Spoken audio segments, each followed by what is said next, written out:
Page 28. Activity 1. Part 3.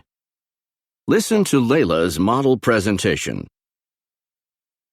In my hands, I have a jar of honey. If you look closely, you can see part of the beehive in the jar. You are probably wondering why I brought a jar of honey to show you today.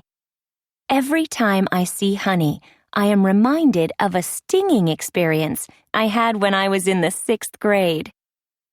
As a child, I grew up on a farm not far from Kuala Lumpur, Malaysia.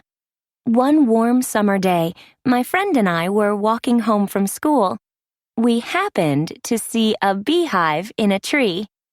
We had just studied in school about bee colonies and how bees make honey.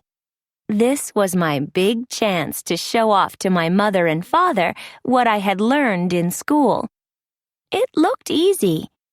I searched for a stick and found one about 2 meters long. I handed it to my friend and told her to sneak up to the tree and hit the hive with the stick. I said I would wait until the bees came out, and then I would grab the hive and run away with it. I soon learned a very important lesson. I learned that things don't always work out the way you planned them.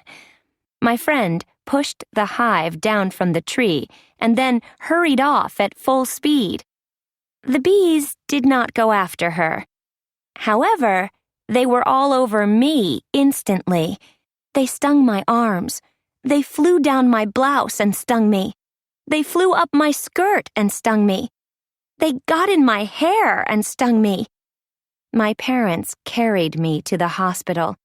I stayed there for 2 days until my fever was gone. Oh, I wish I had looked before I leaped.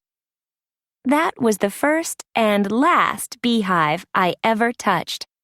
I have never approached a beehive again and never will. I'm sure you can see how this jar of honey I brought to show you reminds me of a very stinging experience. Keep your fingers crossed that you never get stung by a bee.